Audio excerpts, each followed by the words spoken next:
I really don't read a lot of fiction, but I did recently read a novel that I really enjoyed, and I wanted to share it with you. It was a recommendation by a lady in my church. She said she's read it a few times, or more than once, she said, and was really impactful in her life. The book is by Randy Alcorn, entitled Safely Home. And it's a very interesting book. Let me tell you just a little bit about it. The two main characters are Ben Fielding and Lee Kwan. These are two guys that went to college together at Harvard. And Ben Fielding was an American, and Lee Kwan is from China. But they meet there at Harvard as roommates, and Ben Fielding invites Lee Kwan to a Bible study. And Lee Kwan comes to Christ, and becomes a Christian, becomes a believer.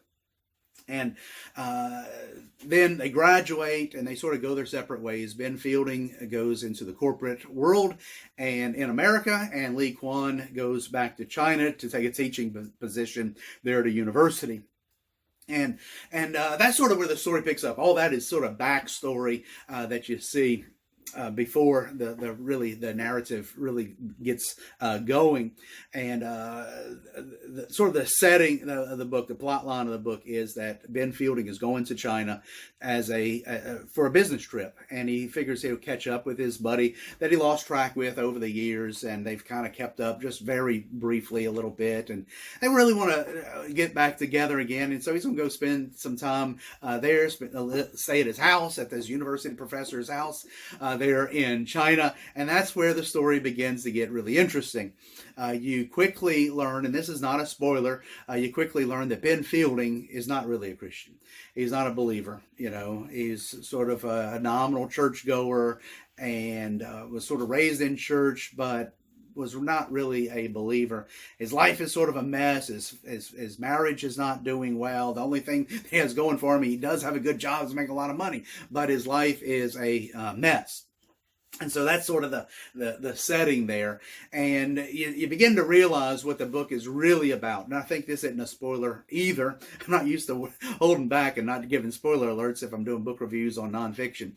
But I don't want to give you too much. I want you to enjoy the book. But this is not a secret. The book is really about the persecuted church in China. And Randy Alcorn is very transparent about that. I think it's even on the back cover. That's what the book's about.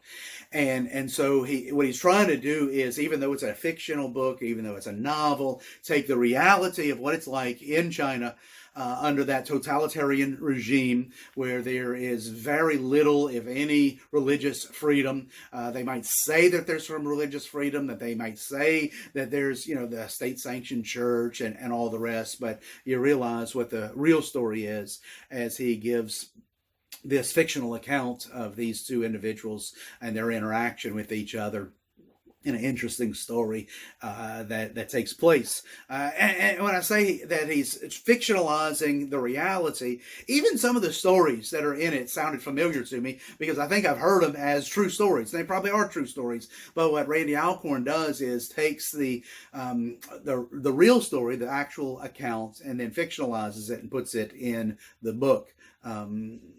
I was tempted to kind of tell you one of them, but I'm not going to do that. I don't want to spoil it for you. You can read it for yourself. And so it's a good book, focusing our attention on the persecuted church. The only thing that was a little bit strange in the book, and I probably shouldn't even mention this, but Randy Alcorn does sort of zoom out several times and give you sort of perspective from heaven. From people who had already died and went to heaven. The first time that he did that, I didn't know I'm like, what is he talking about? And then I realized what he's doing. It's a little kind of weird to me, but I'm not used to reading a lot of fiction. So you'll probably enjoy it. I probably shouldn't even mention that. But I won't take up too much more of your time. I just wanted to mention, especially since a lot of us are thinking about the persecuted church in China. As I'm recording this, the Olympics, the 2022 Winter Olympics, are happening right now in China, and we're talking about human rights violations and religious liberty and all the rest. And so we ought to be praying for the persecuted church there in China. 1.4 billion people live in China. How many Christians are there? We don't know.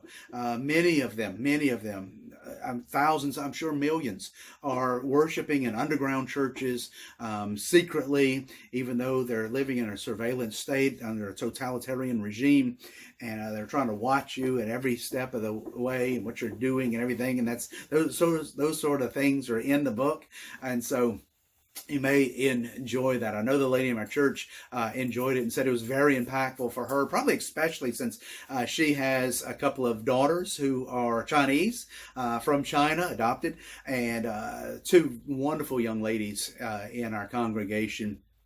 And they remind me to pray for the persecuted church. And this book reminds me to pray for the persecuted church, especially there in China. And so that's the main reason I wanted to recommend it to you. If you have an opportunity, if you read fiction, and even if you don't normally read fiction, pick up a copy of Safely Home by Randy Alcorn. I hope you'll enjoy it. But more than that, I encourage you to pray for the persecuted church in China.